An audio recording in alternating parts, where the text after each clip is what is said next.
ભાવનગરમાં ધોમધખતા તાપમાનની વચ્ચે ઊભું રહેવું પણ મુશ્કેલ છે, જ્યારે બીજી તરફ જે શ્રમિકો હોય છે તે કામ કરતા નજરે જોવા મળી રહ્યા છે। રાજ્ય સરકાર દ્વારા જે માર્ગદર્શિકા બહાર તો પાડી છે, પરંતુ તેમનું કોઈ ઉલ્લંઘન થતું નથી તેવું વિવિધ સાઇડો ઉપર જોવા મળી રહ્યું છે। હાલના પણ તમને દ્રશ્યો બતાવવા માંગીશ કે અહીં જે સાઇડ કન્સ્ટ્રક્શન સાઇટ ચાલી રહી છે કે જ્યાં મજૂરો છે તે કામ કરતા નજરે પડી રહ્યા છે। તમને ટાઈમ બતાવવાનો પણ પ્રયાસ કરીશ કે હાલ 2:29 થઈ છે। આપ દ્રશ્યો પણ જોઈ શકો છો। ત્યારે આ ધોમધખતા તાપમાનની અંદર લૂ લાગવાનો ખતરો સૌથી વધારે છે, જ્યારે બીજી તરફ આ જે કન્સ્ટ્રક્શન સાઇટ હોય છે કે જ્યાં બિલ્ડરો પોતાનો લાભ માટે આ પ્રમાણે કામ કરાવતા હોય તેવું સ્પષ્ટ જોવા મળી રહ્યું છે।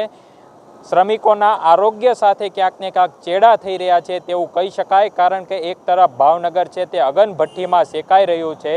રાજ્ય સરકાર દ્વારા સ્પષ્ટ માર્ગદર્શિકા બહાર પાડવામાં આવી છે કે 1 થી 4 દરમિયાન જે શ્રમિકો હોય છે તેમને કામ ન કરાવવું, પરંતુ સૌથી મોટો તો સવાલ એ છે કે આમનું પાલન કરાવવાની જવાબદારી કોની, અથવા તો કોણ પાલન કરાવી રહ્યું છે। કારણ કે ભાવનગર શહેરના વિવિધ વિસ્તારોની અંદર જ્યારે એબીપી અસ્મિતા દ્વારા રિયાલિટી ચેક કરવામાં આવી ત્યારે શ્રમિકો ઠેર ઠેર જગ્યાએ કન્સ્ટ્રક્શન સાઇટ ઉપર કામ કરતા નજરે જોવા મળી રહ્યા છે।